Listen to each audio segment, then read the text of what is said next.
So my embodiment and archetypes course, Lover, Outlaw, Trickster, Magician, is out.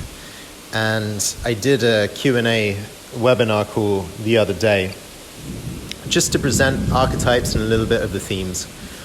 And I got a follow-up message from one of our members asking me whether Hugh Hefner was a lover archetype, and was Hugh Hefner, did I think he was a light, a medium, or dark archetype? I found that a very interesting question. The more I thought about it, the more I realized, hey, this is a really complex man and an interesting kind of archetypal case study. Hugh Hefner, creator and owner, of course, of the Playboy Empire, the Playboy magazine, the Playboy Mansion, which you must have come across. I mean, there's Playboy bumper stickers and bunny ear underwear sold on the streets of India and Africa and Thailand. I've seen it. I don't know if there are many countries in the earth that have not been influenced somehow by the Playboy philosophy, which started in the 1950s in the States. Chicago, I believe. So, Hugh Hefner, what do I think? I want to come to the lover last. I think the archetypes at play in, first of all, it's very important to say this. Hugh Hefner himself is not an archetype. He's a cultural icon, that's for sure, but not an archetype because he was a human being. And so archetypes are transpersonal forces, forces within the collective consciousness that repeat again and again in different cultures and different eras. So Hugh Hefner himself wouldn't be an archetype. He would be a human being who could embody or develop archetypes within him to greater or lesser degrees, or he could be a perfect incarnation of an archetype or a mixture of several, which is what I think we're dealing with here. So Hugh Hefner, first and foremost, I would say magnate or mogul, which I guess would be sub-archetypes of emperor or merchant. So he's kind of a bit of a rags to riches story. He built his own wealth. He ended up becoming this emperor, mogul, owner of this vast empire. And people came very much into his kingdom and played by his rules when they were on his turf. So he was a magnate, a mogul. He made an extraordinary amount of money and fame and achieved cultural influence. And that's not in doubt. Say what you want about his legacy. You can't take that status away from him. Second, I would definitely count him as a rebel and a revolutionary. So he rebelled. There was definitely a sense of fuck this against the prohibitionist era, conservative values of his parents and of his society in North America at the time. He rebelled against that, but he was more than just a rebel, he was a revolutionary, which means he's forming his own manifesto in a way and saying, this is the change I propose. I'm not just going to say no to the system, but I'm going to propose this kind of change in our cultural ethics and changes in standards of how we do things. And so a lot of good work has supposedly been attested to the Hef around the start of the sexual revolution and taking away of certain horrendous judgments that would happen to women and around women's sexuality around that time. So he was kind of a crusader and a revolutionary against sexual puritanism, for sure, and for sexual liberation. Sexual libertarianism, maybe even we could say. So revolutionary for sure, and it fits in also quite a bit with the outlaw archetype. So there's been different successive philosophical waves of people that have been attacking Hefner and his way of doing things. And so he's quite remarkably stood his ground and stood his moral position against all of those onslaughts and has continually tried to define, I might be outlawed by the prevailing social mores and winds, but here is why, and I choose to stand in my integrity and continue to live in my own code. Even though it may be outlawed, I choose to remain in this code. So there's quite a healthy outlaw archetype in him. Thirdly, I would say magician. So anyone who can create a brand, And a brand is a sort of magic. If you create a logo like the Playboy logo, and a name, and a lifestyle, if you can create a brand with such iconic, instant recognition, instant recognizability in so many different quarters in the world, you capture people under that spell. You only need to show a teenage boy one Playboy cover, and he's going to remember that logo and that word for the rest of his life. It's one of the most powerful acts of magic, I think, that has happened globally within the last 100 years. And he's plucked it from, where does he pluck it from? The deep imagination, the ether, the collective subconsciousness. This bunny ears came into being and influenced generations and nations of young men and women as well into its philosophical stance. So I would say he's a tremendously powerful magician. And if you tie those three archetypes together, magnate, magician, revolutionary, those alone, given the extent to which he developed all three of those within himself, those alone would kind of cement his place in cultural history as an extraordinary achiever, an icon, and someone worthy of being looked at and considered.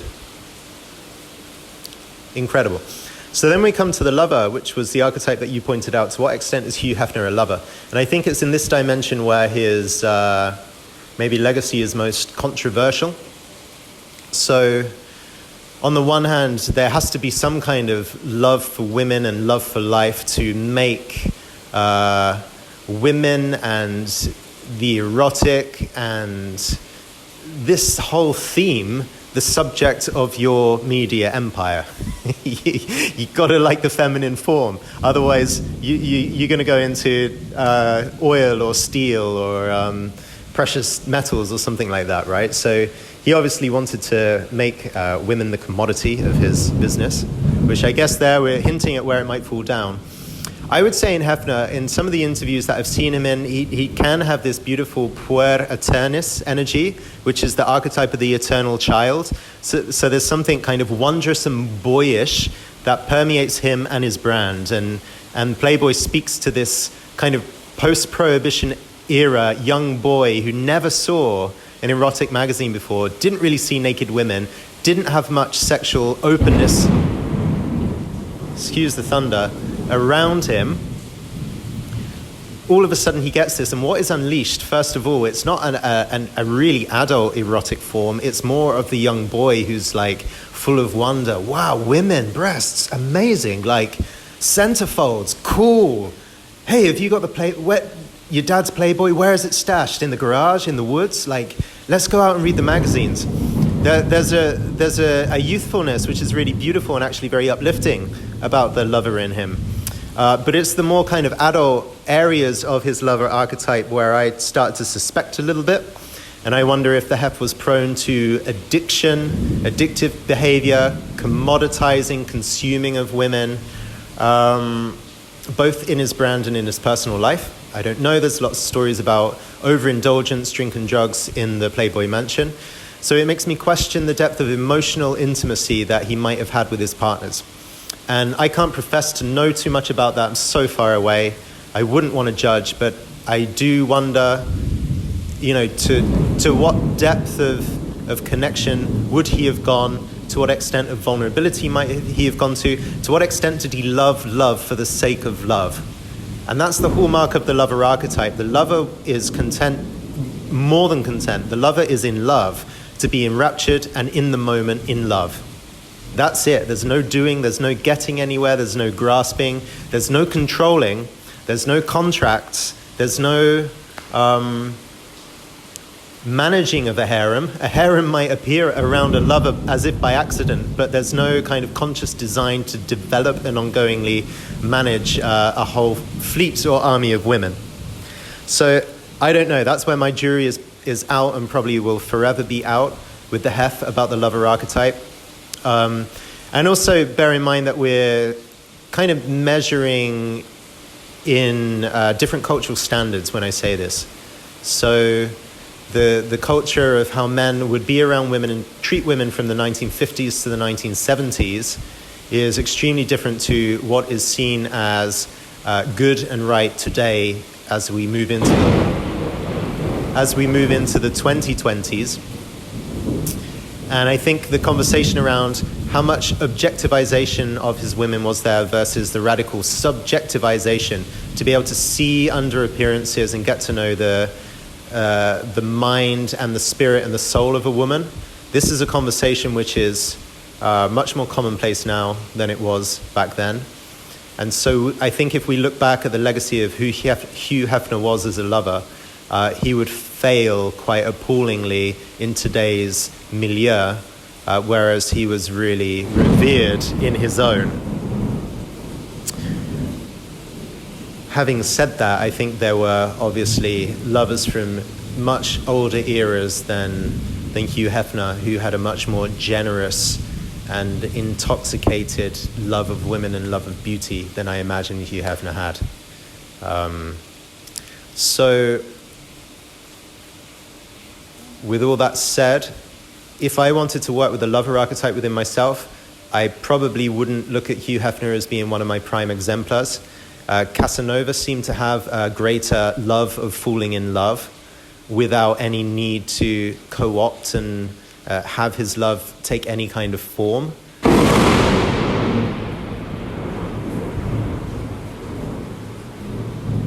Oof. That literally hit meters from my house.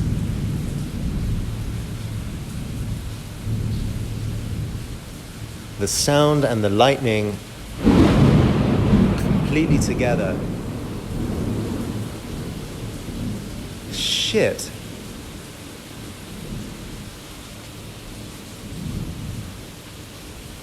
Wow, I'm shaking a little bit. Yeah, Casanova seemed to love for the pureness of love to a great extent.